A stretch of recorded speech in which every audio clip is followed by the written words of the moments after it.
성경 말씀 출애굽기 5장 1절 말씀부터 4절 말씀까지 같이 봉독하도록 하십시다. 그 후에 모세와 아론이 가서 바로에게 이르되 이스라엘 하나님 여호와의 말씀에 내 백성을 보내라.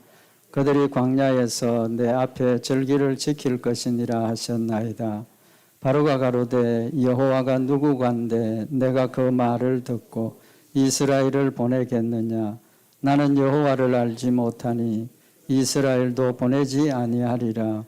그들이 가로되 히브리인의 하나님이 우리에게 나타나셨은즉 우리가 사흘 길쯤 광야에 가서 우리 하나님 여호와께 희생을 드리려 하노니 가기를 허락하소서.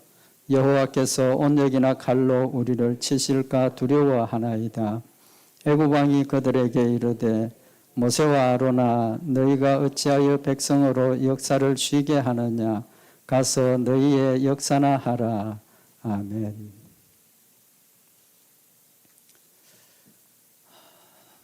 지난 주일날 우리 말씀을 가지고 하나님께서 이스라엘 백성들을 가나안 땅까지 이끌어 가시겠다고 모세를 지도자로 세우시고 보내주신 것은 하나님이 약속하신 그 약속을 신실하게 지키시는 의미가 있고, 또 하나님께서 이스라엘 백성들 애굽에서 이끌어내시는 것이 단순히 약속하신 가나안 땅까지 데려가시기만 위한 것이 아니라 무엇이 있다 그랬습니까? 이스라엘 백성들이 광야에서 해야 할 일을 아울러서 사명으로 가르쳐 주셨죠. 오늘 여기 본문 말씀에 하나님께서 모세가 바로에게 광야에서 내 앞에 절기를 지키겠다.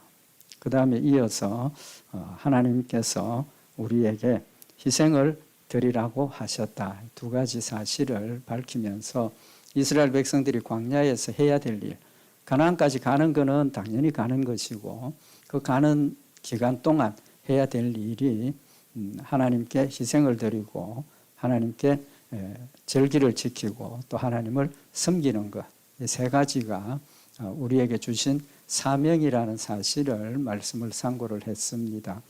영적으로는 이스라엘 백성들이 40년 동안의 광야 생활은 무슨 의미가 있습니까?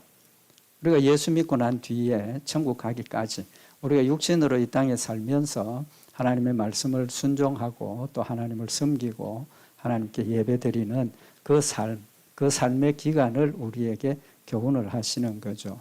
그래서 우리가 이 땅에서 살면서 예수 믿는 믿음의 내용이 사명으로 이야기를 하면 첫째는 뭡니까? 하나님 앞에 절기를 지키는 것. 두 번째는 뭡니까? 하나님께 희생을 드리는 것. 세 번째는 하나님을 섬기는 것.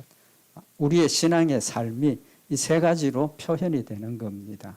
그래서 오늘 이 세 가지 의미를 좀 구체적으로 어떤 의미가 있는지 우리가 말씀을 상고하면서 우리의 신앙생활이 하나님 우리에게 주신 이 사명을 내용을 알 때 온전하게 사명 감당할 수가 있죠. 사명이 뭔지 모르면 또 그 사명의 의미가 뭔지 모르면 우리가 온전하게 사명을 감당할 수 없는 줄로 압니다. 그래서 오늘 하나님께서 이스라엘 백성들에게 광야에서 해야 될 일 세 가지 이 의미를 잠깐 상고를 하도록 하십시다.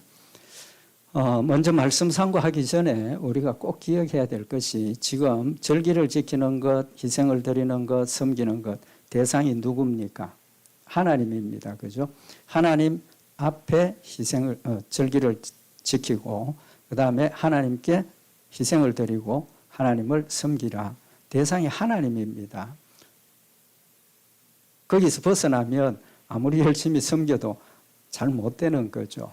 또 우리가 절기를 지키는 것, 하나님의 절기를, 하나님께서 우리에게 주신 절기를 하나님 앞에서 절기를 지키는 겁니다. 그래서 우리의 믿음의 대상이 하나님이라는 것 확실하게 우리가 다시 한번 마음에 새기고 뭐 더 이야기할 필요가 없죠. 우리는 다 하나님을 다 믿고 있으니까 그 의미를 말씀을 드리고 첫 번째입니다. 절기를 지키라. 절기를 지키라.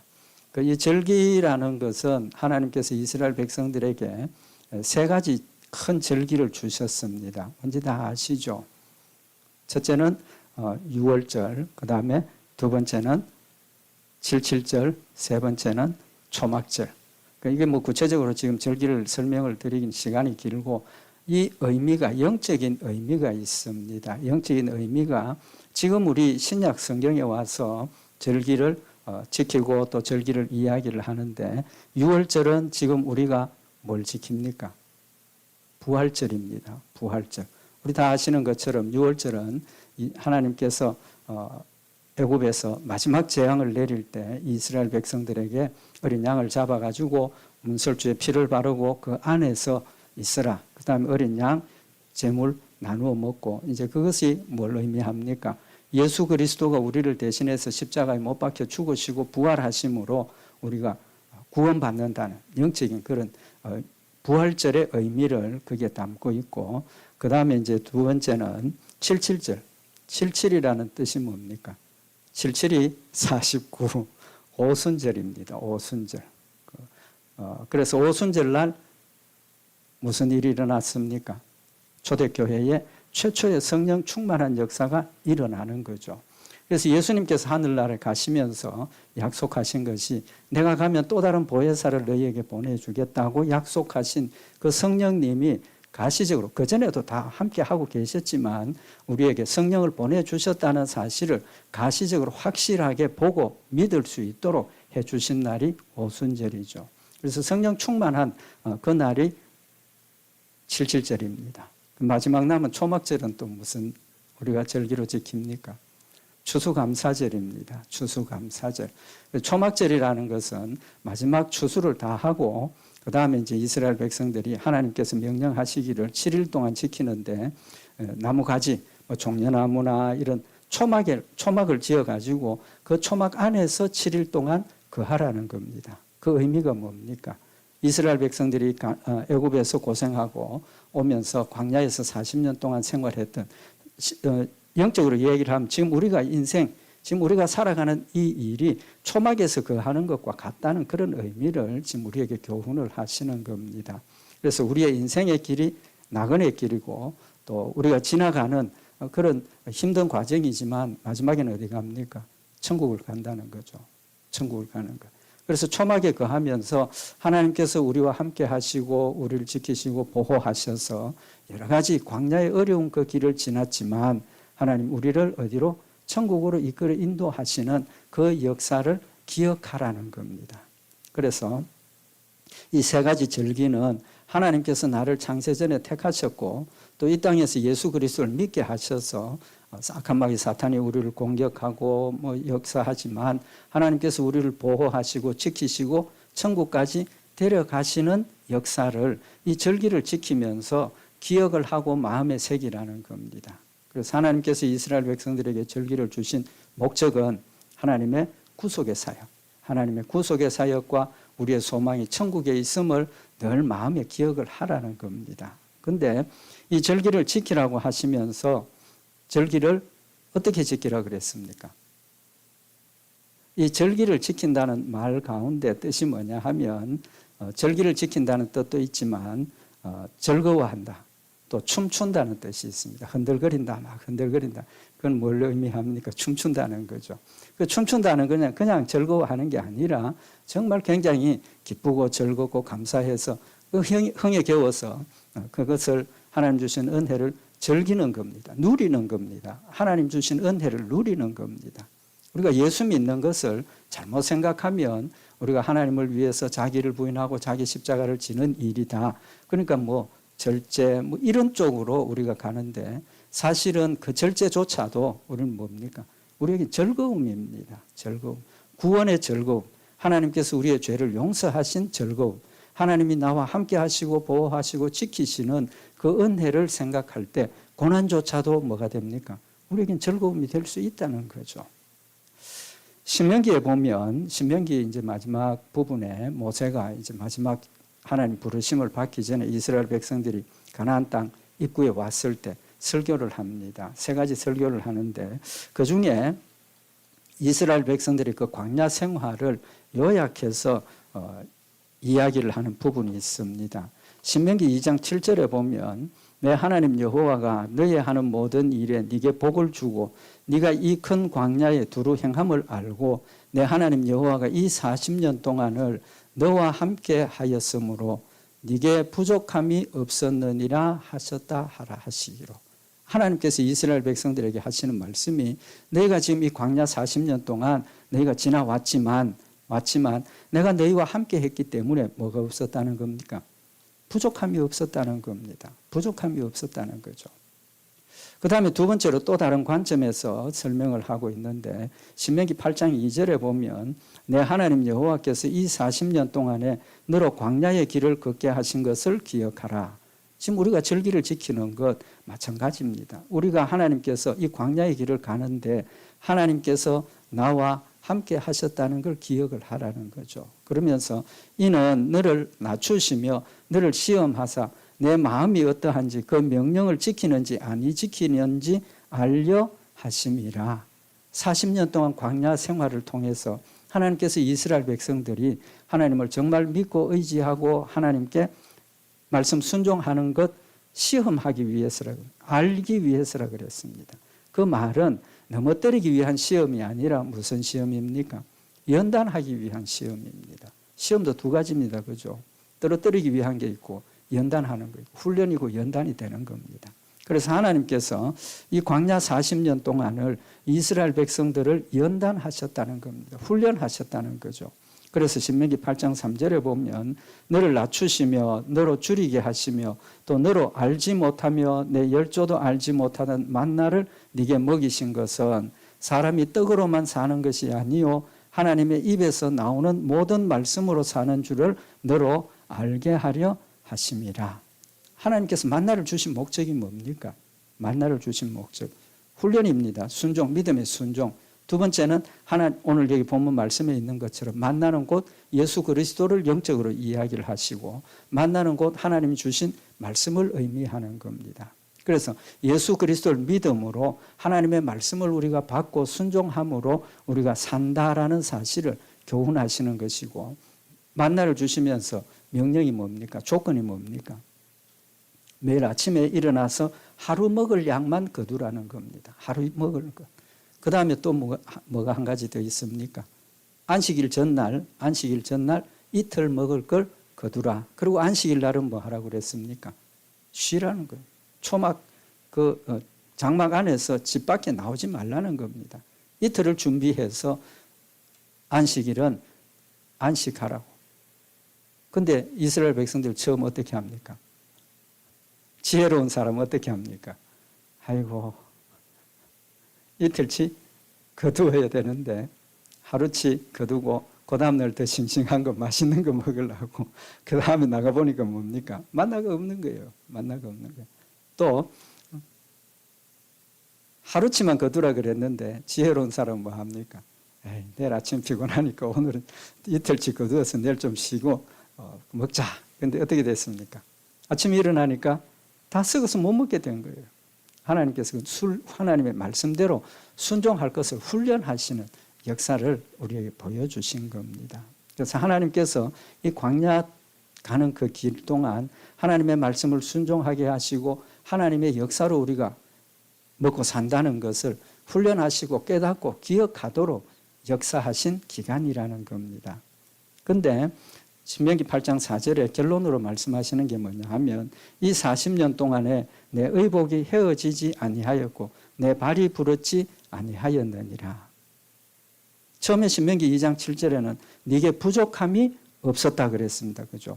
그런데 신명기 8장 4절에는 이 40년 동안에 네 의복이 헤어지지 아니하였고 내 발이 부렀지 아니했다. 있을 수 있는 일입니까? 있을 수 없는 일입니까? 그때 당시는 지금처럼 뭐 좋은 이런 옷감이 없었지 않겠습니까? 뭐 가죽 옷을 지어 입든지 뭐 그런 상황인데 40년 동안 옷을 입었는데 옷이 안 달았다.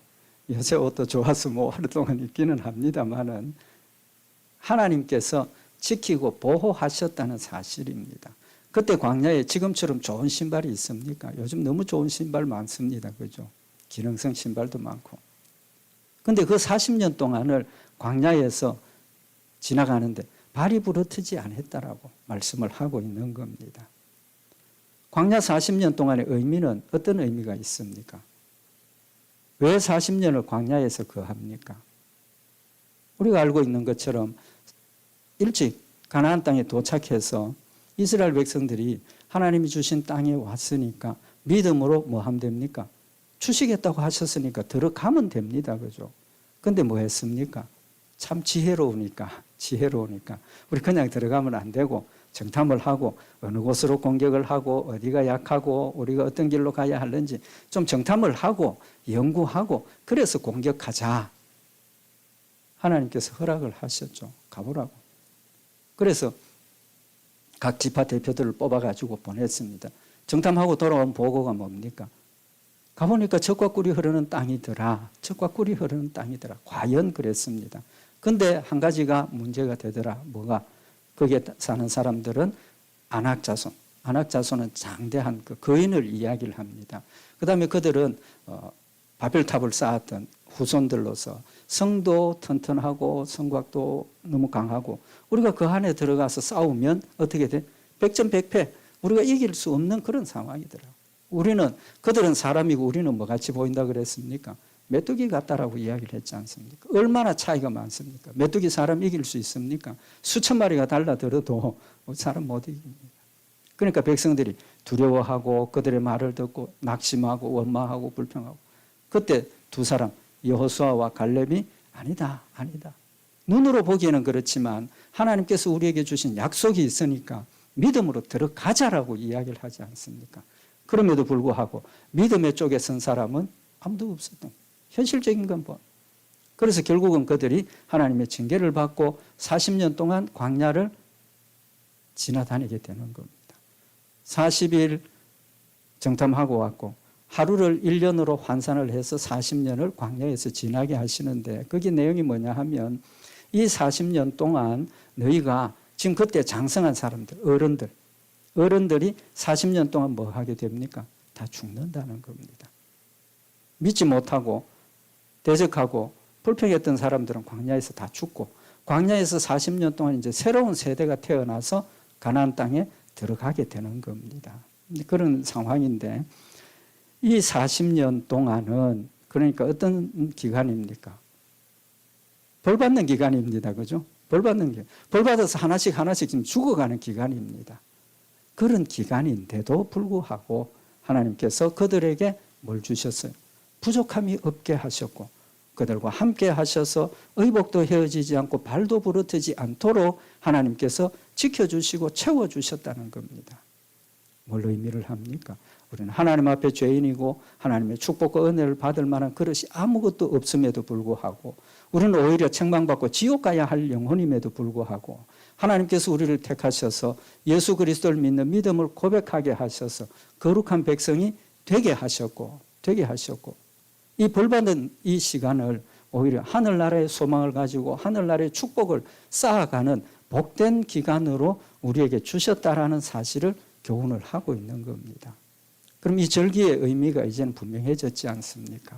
절기는 하나님께서 나를 사랑하시고 하나님 나를 택하시고 하나님 백성 되게 하셔서 이 땅에 사는 동안 우리의 연약함과 부족함을 하나님께서 채워주시고 우리의 무력함을 힘을 주시고 강건케 하셔서 뭐 하게 하시는 겁니까? 하나님을 섬기게 하고 하나님을 영화롭게 하는 것이다. 그러니까 이 절기를 우리는 뭐 해야 됩니까? 즐거워해야 된다. 그럼 즐거워해야 된다. 왜? 하나님 나 같은 인간을 사랑하셔서 하나님 자녀 되게 하셨고 천국에 산 소망을 주셨고 그 삶을 이어갈 수 있도록 해주시는 이 축복이 우리에게는 뭡니까? 즐거움이 돼야 되고 기쁨이 돼야 된다는 겁니다. 심지어 죽는 것까지도 내게 유익함이라고 고백하는 그런 열매가 되어져야 한다는 사실을 지금 우리에게 교훈을 하시는 겁니다. 근본적으로 이야기를 하면 하나님과 나와의 관계를 지금 이야기를 하는 겁니다. 우리 성도들의 마음속에 지금 하나님 어떤 분이십니까? 하나님 어떤 분이십니까? 하나님이 즐겁습니까? 하나님이 기쁘십니까? 하나님 공의로우신 하나님, 또 신실하신 하나님, 또 우리를 사랑하시는 하나님, 어디에 초점이 맞춰져 있습니까? 사랑의 하나님이 맞춰져야 된다는 겁니다. 만약에 공의의 하나님에 맞춰지면 어떤 상황이 벌어집니까? 그것도 좋은 열매는 맺습니다. 왜? 공의의 하나님이니까 죄 지으면 뭐 합니까? 죄대로 갚으시지 않습니까? 그 죄 벌 안 받으려니까 열심히 순종하고 하나님을 따르게 되는 거죠. 그렇지만 그 공의의 하나님이시기 때문에 우리를 사랑하시는 하나님이 되어진다는 거죠. 그러니까 우리가 하나님을 어떤 하나님으로 알고 나에게 하나님이 어떤 하나님인가를 다시 한번 확실하게 마음에 새기라는 겁니다. 물론 공의의 하나님이시고 여러 가지 그런 하나님이시지만 핵심적인 것은 사랑의 하나님이시고 나를 구원하신 구주가 되시는 하나님이시라는 사실을 우리에게 교훈을 하고 있는 겁니다. 하나님이 사랑의 하나님이고 하나님이 나를 사랑하신다는 걸 알면 우리는 하나님을 만날 때 뭐가 있습니까? 즐거움이 있죠. 기쁨이 있습니다. 또 하나님께 더 가까이 가려고 노력하게 되는 겁니다. 공의의 하나님을 생각을 하면 죄를 안 지으려고 자꾸 노력은 하지만 뭔가 하나님하고 거리가 있다는 거죠. 거리감이 자꾸 느껴진다는 겁니다. 그래서 하나님께서 우리가 하나님께 가까이 나오라고, 우리가 하나님을 가까이 하라고, 그래서 축제를 즐기라는 겁니다. 즐기라는 겁니다. 그래서 하나님께서 여러 가지로 말씀을 하시지만 중요하게 우리에게 주시는 말씀은 내가 하나님 주신 은혜와 축복을 받아 누리도록이라고 표현을 하고 있습니다. 하나님의 축복을 받아 누리는 것이 꼭 평안하고 물질의 축복, 건강의 축복, 그것만 하나님의 축복을 누리는 게 아니지 않습니까? 좀 전에도 말씀드린 것처럼 역경과 고난과 이 모든 것까지도 주를 위해서 핍박을 받는 것까지도 우리는 뭐 해야 됩니까? 그게 즐거움이 돼야 된다는 겁니다. 왜? 핍박과 환난을 통해서 하나님께서 더 큰 축복의 약속을 하셨기 때문에 우리는 그것조차도 우리에게 즐거움이 되고 기쁨이 되어야 된다는 거죠. 그래서 하나님께서 절기를 지키라고 하시는 것은 하나님을 즐거워하고 하나님을 기뻐하라는 겁니다. 그 결과가 우리가 하나님께 더 가까이 가게 되는 것이고 하나님과 함께 동행하게 되는 열매를 맺기 때문입니다. 근본적으로 우리가 기억해야 될 것은 하나님, 사랑의 하나님, 은혜의 하나님, 나를 구원하신 생명의 하나님이시라는 사실을 우리 마음속에 새기라는 겁니다. 그래서 시편 73편 28절에 보면 하나님께 가까이 함이 내게 복이라, 내가 주 여호와를 나의 피난처로 삼아 주의 모든 행사를 전파하리라. 내가 하나님을 가까이 함이 내게 복이라는 겁니다. 그리고 내가 하나님을 피난처로 삼으니까 죄를 범했을 때조차도 피난처가 어디입니까? 예수 그리스도니까. 내가 죄를 범했지만 예수님께로 찾아가게 되고 나를 구원하시고 천국까지 이끌어 가시는 하나님이시니까 내가 절망적인 상황에 처했을 때 하나님을 찾게 된다는 사실을 말씀을 하고 있는 겁니다. 하나님께서 우리를 지으신 목적을 말씀을 하셨습니다. 이사야 43장 21절에 보면 이 백성은 내가 나를 위하여 지었나니 여러분과 저를 하나님이 하나님을 위해서 지으셨다라고 말씀을 하셨습니다. 왜? 나의 찬송을 부르게 하려 함이니라. 하나님께서 우리를 택하신 목적은 우리로 하여금 하나님의 찬송을 부르도록 하기 위해서 우리를 택하셨다라고 말씀을 하셨습니다. 찬송을 부르는 게 무엇 때문입니까? 즐거움이 있고 기쁨이 있고 감사가 있고 또 하나님 나를 지켜주시고 보호하시고 그러니까 우리가 하나님께 즐거워하고 하나님을 찬양하게 되는 겁니다. 이사야서 43장 22절에 보면 그러나 야곱아 나는 너를 부르지 아니하였고 이스라엘아 너는 나를 괴로워하였다. 하나님께서 이스라엘 백성들을 축복해 주시고 그들을 지키시고 보호하시고 은혜를 베풀어 주셔서 천국의 소망을 주시고 가까이 오라 하셨음에도 불구하고 그들은 하나님을 즐거워하지 않고 뭐 했다 그랬습니까? 괴로워했다는 겁니다. 괴로워했다. 왜 괴로워했습니까? 하나님 말씀 순종하는 게 힘들고 하나님 뜻대로 사는 게 힘들고 제사 드리는 게 힘들고 힘들어했다. 그러니까 힘들어지니까 어떻게 됩니까? 하나님을 자꾸 더 멀리하게 되더라는 겁니다. 하나님 우리에게 율법을 주신 목적이 뭡니까? 율법을 주시고 행하면 축복, 못 행하면 저주. 왜 율법을 주셨습니까? 잘 생각하셔야 됩니다. 뭐가 더 중요합니까? 못 행하면 저주가 더 중요합니다. 왜 그렇습니까? 못 행한 것을 누가 책임집니까? 하나님이 책임지시기 때문입니다. 행하는 것은 우리가 그걸 행할 수 있는 조그마한 능력이 있어서 순종하는 겁니다. 그러나 못 행하는 것 우리 힘으로 할 수 없는 겁니다. 그럼에도 불구하고 하나님께서 저주를 말씀하셨지만 우리를 사랑하셔서 용서하시고 누구를 통해서 예수 그리스도가 내 죄를 대신 지시고 내 죄를 용서함 받게 하셔서 그것조차도 우리에게는 뭐가 됩니까? 즐거움이고 감사가 더 큰 내가 순종해서 받는 축복보다 어떻게 말하면 내 불순종했는데 용서받고 하나님 축복을 받는 그것이 더 귀하지 않습니까? 하나님께서 우리에게 율법을 주신 목적을 분명히 밝히셨는데 신명기 6장 24절에 보면 여호와께서 우리에게 이 모든 규례를 지키라 명하셨으니 이는 우리로 우리 하나님 여호와를 경외하여 항상 복을 누리게 하기 위하심이며 또 여호와께서 우리로 오늘날과 같이 생활하게 하려 하심이라. 하나님께서 우리에게 율법을 주신 것은 우리에게 율법의 무거운 어떤 짐을 지우기 위함이 아니고 축복과 저주를 말씀을 하셔서 우리가 축복받도록 하기 위해서 율법을 주셨다는 겁니다. 율법을 좀 전에 말씀드릴 때 시험도 두 가지 아닙니까? 떨어뜨리기 위한 시험이 있고 오히려 붙여주기 위한 시험도 있고 공식적으로 통과해야 되니까. 하나님이 우리에게 율법을 주시면 그런 의미에서 보면 우리에게 더 큰 축복과 은혜를 주시기 위해서 율법을 주셨다라고 해석을 하게 되는 겁니다. 신명기 10장 12절에 보면 이스라엘아 내 하나님 여호와께서 네게 요구하시는 것이 무엇이냐 곧 내 하나님 여호와를 경외하여 그 모든 도를 행하고 그를 사랑하며 마음을 다하고 성품을 다하여 내 하나님 여호와를 섬기고 내가 오늘날 네 행복을 위하여 네게 명하는 여호와의 명령과 규례를 지킬 것이 아니냐. 하나님께서 우리에게 율법을 주신 목적은 우리가 하나님의 말씀을 순종하고 행복하도록 하기 위해서 율법을 주셨다는 겁니다. 사실은 우리가 율법을 지키는 것이 내 힘으로 지키는 겁니까? 아니지 않습니까? 우리로 하나님을 믿게 하셨고 성령님 내 가운데 역사하셔서 우리가 하나님의 말씀을 순종할 수 있도록 항상 함께 하시고 보호하시고 깨우쳐 주시고 돌이키고 회개할 수 있도록 해주신 하나님의 사랑과 은혜 때문이라는 사실을 명확하게 지금 우리에게 밝히고 있는 겁니다. 헌금하는 것, 11조를 드리는 것, 주일 성수하는 것, 예배 드리는 것 이것이 우리에게 짐입니까? 아닙니다. 짐이 아니에요.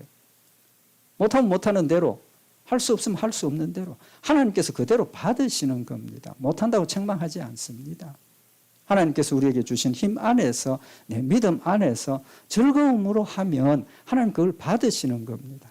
우리가 못하는 것은 하나님께서 우리의 믿음을 더 키워서 할 수 있도록 역사하시는 것이고 내 힘으로 하려고 하니까 힘들어지는데 하나님의 힘으로 할 수 있도록 발이 부러뜨지지 않도록 옷이 헤어지지 않도록 부족함이 없도록 하나님 늘 채워주시는 겁니다. 언제? 내가 죄를 범하고 하나님을 떠나 있는 그 순간까지도 하나님 나의 모든 것을 채워주시고 인도하시는 하나님이시라는 사실을 지금 우리에게 교훈을 하고 있는 겁니다. 우리 성도들의 마음속에 하나님 어떤 하나님이십니까? 사랑의 하나님입니다. 주일 못 지켰다고 문제 삼지 마십시오. 그냥 하나님 아이고 오늘은 제가 게을러서 못 갔습니다. 하나님 용서하시는 겁니다. 심지어 우리가 회개하지 못하는 것까지도 하나님께서 용서해 주시고 우리를 격려하시고 우리를 깨우쳐 주셔서 하나님 앞에 서도록 하시는 하나님이시라는 사실을 이 절기를 지키라고 하시는 말씀에 나타나는 겁니다. 사람이 제일 되는 목적이 뭡니까? 두 가지죠. 다 아시는 것처럼 첫째는 하나님을 영화롭게 하는 것. 두 번째가 뭡니까? 영원토록 하나님을 즐거워하는 겁니다. 하나님을 즐겁게 하라가 아닙니다. 정확하게 아셔야 됩니다.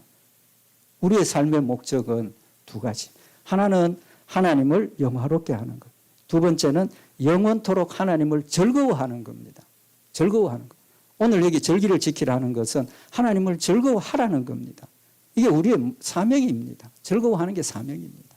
즐거워할 수 없을 때 인간적으로 생각할 때 좀 전에도 말씀드린 것처럼 고통과 고난과 극심한 환난이 찾아왔을 때 그때조차도 하나님을 즐거워할 수 있는 힘이 우리에게 있어야 한다는 사실을 우리에게 교훈을 하고 있는 겁니다. 극단적으로 표현을 하면 우리가 하나님을 영원토록 즐거워하라라고 하신 이 사명을 우리는 뭐 하고 있습니까? 잊어버리고 있지 않습니까? 잊어버리고 있는 겁니다. 우리의 사명입니다. 영원토록 여호와를 즐거워하는 것이라는 것.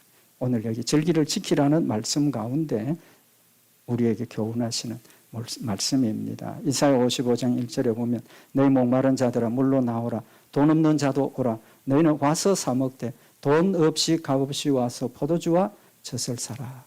하나님 우리를 부르셨습니다. 돈 없어도 오라는 겁니다. 목마른 자는 누구든지 오라는 겁니다. 주시겠다고 약속을 하신 겁니다. 두 번째로 우리가 광야에서 하는 것이 하나님께 희생을 드리는 겁니다. 희생을 드린다는 뜻이 뭡니까? 제사 드린다는 거죠. 제사를 드린다는 겁니다. 로마서 12장 1절에 그러므로 형제들아 내가 하나님의 모든 자비하심으로 너희를 권하노니 너희 몸을 하나님이 기뻐하시는 거룩한 산 제사로 드리라. 이는 너희의 드릴 영적 예배니라. 우리의 삶이 하나님 앞에 드려지는 제사입니다. 그 제사는 하나님 말씀대로 순종하고 하나님 뜻대로 행하고 하나님을 기쁘시게 하는 거죠. 그래서 로마서 12장 2절에 보면 너희는 이 세대를 본받지 말고 오직 마음을 새롭게 함으로 변화를 받아 하나님의 선하시고 기뻐하시고 온전하신 뜻이 무엇인지 분별하도록 하라. 우리 몸을 하나님 앞에 온전한 제사를 드리기 위해서 필수적인 조건이 뭡니까? 하나님의 뜻을 알아야 된다는 거죠. 하나님의 뜻을 알아야 된다는 겁니다. 하나님의 뜻을 알 때 온전한 제사를 드릴 수가 있고 하나님께 연락되는 제사가 되어지는 겁니다. 하나님 오른쪽으로 가라 하시는데 나는 내 뜻대로 왼쪽으로 가면 온전한 제사가 됩니까? 안 됩니까? 온전한 제사가 될 수 없는 겁니다. 그래서 하나님의 기쁘시고 선하시고 온전한 뜻이 무엇인지 우리가 늘 분별해야 된다는 겁니다. 그래서 이 세대를 본받지 말고 오직 마음을 새롭게 함으로 변화를 받으라. 하나님의 뜻을 알 수 있는 길은 이 세대를 본받지 않는 겁니다. 이 세대는 뭡니까? 지금 우리가 살아가고 있는 이 세상의 풍조를 이야기를 하는 겁니다. 이 세상 풍조는 정말 극단적으로 하나님을 대적하고 하나님의 뜻을 무너뜨리는 그런 풍조들이 갈수록 자꾸 더 많아집니다.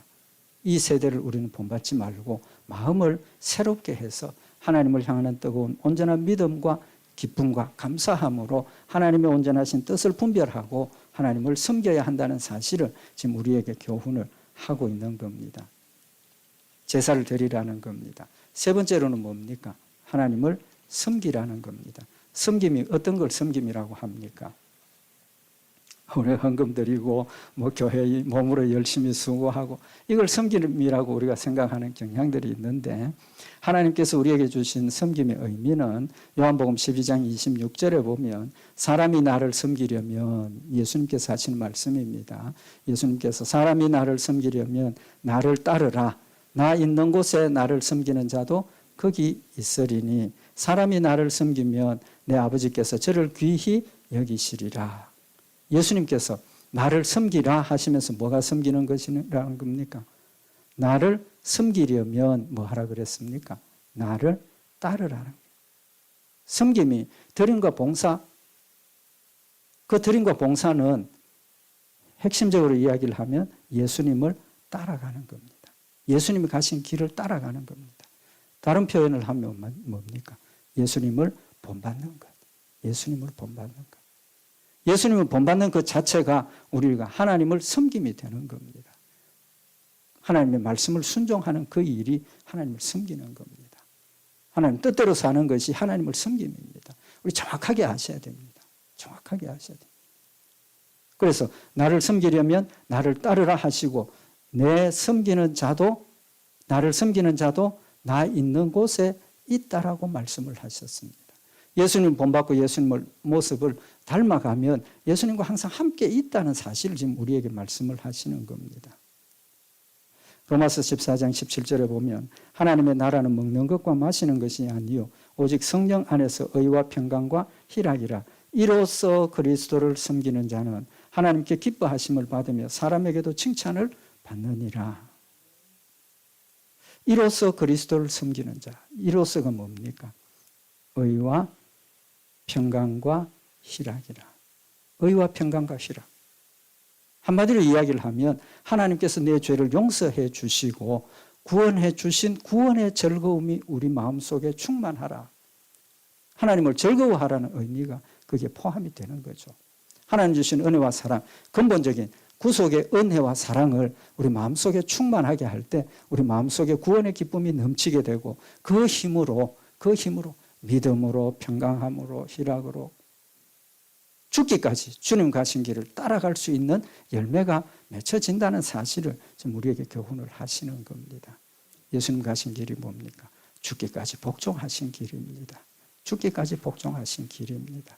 그 길을 위해서 우리는 즐거워해야 돼요. 하나님을 즐거워해야 하고 우리 몸과 마음을 하나님 앞에 산 제물로 드려야 하고 그 제물 드림이 무슨 힘으로? 하나님 주신 구원의 즐거움이 우리에게 힘이 되어서 온전하게 하나님 앞에 드려질 때 우리의 삶이 하나님을 어떻게 하십니까?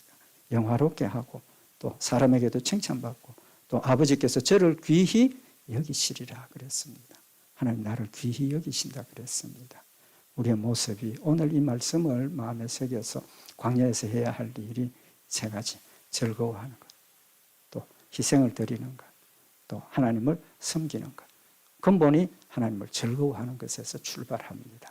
우리 구원의 즐거움을 다시 한번 마음에 새겨서 하나님 주신 이 놀라운 은혜와 사랑을 우리가 실천하고 또 그리스도의 모습을 닮아서 하나님을 영화롭게 하는 복된 역사들 있기를 바랍니다. 기도드리십시다.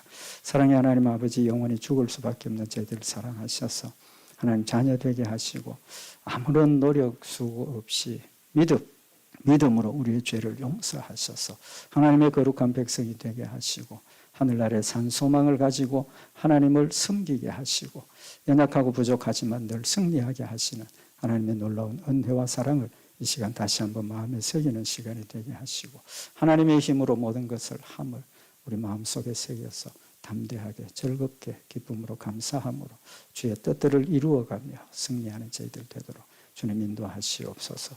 우리 주 예수 그리스도의 이름으로 기도드리옵나이다. 아멘.